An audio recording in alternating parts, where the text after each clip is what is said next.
जय माता दी दोस्तों, मैं निशा रानी आपके अपने चैनल भाव्या की आस्था पर आप सभी का स्वागत करती हूँ। माता रानी की कृपा आप और आपके परिवार पर सदैव बनी रहे।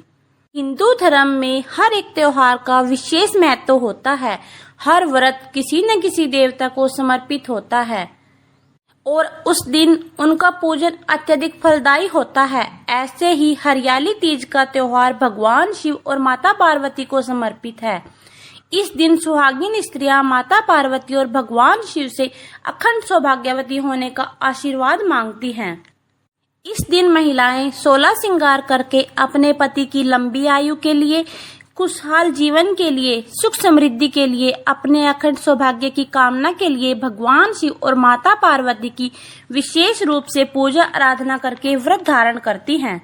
और साथ ही कुंवारी कन्याएं भी हरियाली तीज का व्रत अपने अच्छे पति की कामना के लिए रखती हैं और कथा सुनती है। तो आज हम हरियाली तीज की व्रत कथा सुनेंगे। उससे पहले दोस्तों, अगर आपको मेरा वीडियो पसंद आता है तो हमारे चैनल भाव्या की आस्था को प्लीज सब्सक्राइब कर लीजिएगा, बेल आइकन को प्रेस कर दीजिएगा, जिससे कि मेरी आने वाली वीडियो की नई नोटिफिकेशन आपके पास सबसे पहले पहुंच सके। हरियाली तीज से जुड़ी एक पौराणिक कथा के अनुसार माता पार्वती के पूछने पर भगवान शिव ने उनके पुनर्जन्म का स्मरण करवाने के लिए तीज की कथा सुनाई थी। शिव जी कहते हैं कि हे पार्वती, तुमने हिमालय पर मुझे वर के रूप में पाने के लिए घोर तप किया था। अन्न जल का त्याग कर तुमने पत्ते खाए, सर्दी गर्मी बरसात में कष्ट सहे। यह सब देख आपके पिता बहुत दुखी थे। एक दिन नारद जी तुम्हारे घर पर पधारे और कहा कि मैं विष्णु जी के भेजने पर आया हूँ। वह आपकी कन्या से प्रसन्न होकर उनके साथ विवाह करना चाहते हैं। आप अपनी राय बताइए। पर्वतराज प्रसन्नता से तुम्हारा विवाह विष्णु जी से करने के लिए तैयार हो गए। नारद जी ने विष्णु को यह शुभ समाचार सुना दिया, लेकिन जब इस बात का आपको पता चला तो आप बहुत दुखी हो गई। इधर आपके पिताजी ने नारद मुनि जी से कह दिया कि वह अपनी पुत्री का विवाह विष्णु भगवान जी के साथ करवाने के लिए तैयार हैं। फिर भगवान शिव माता पार्वती से कहते हैं कि आप तो दुखी इसलिए हो गई थी क्योंकि आपने मन से मुझे अपना पति मान लिया था।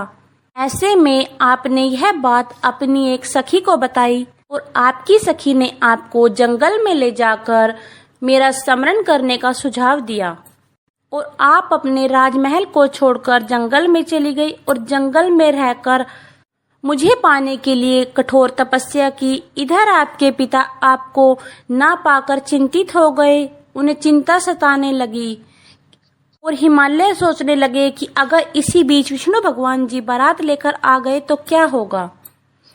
भगवान शिव देवी पार्वती से आगे कहते हैं कि हे पार्वती, आपके पिता पर्वतराज ने आपके लुप्त होने के बाद सैनिकों को भेजकर आपकी खोज शुरू कर दी।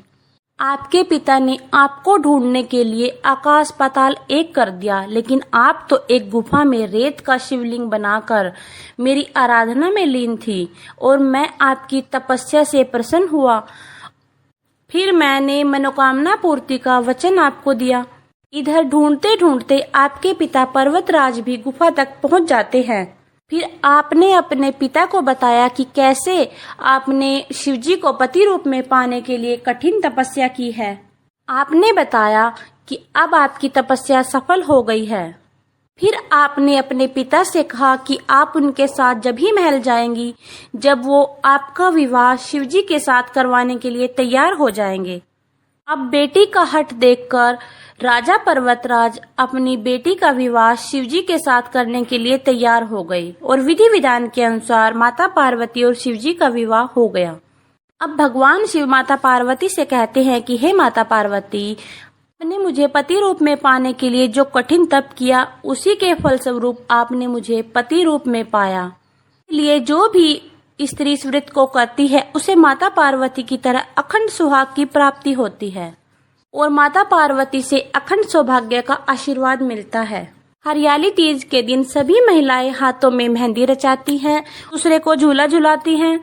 तो दोस्तों, ये थी हरियाली तीज की कथा, जिसके सुनने मात्र से ही आपको अखंड सौभाग्य की प्राप्ति होगी। फिर मिलेंगे एक नई वीडियो के साथ। तब तक के लिए नमस्कार। जय माता दी।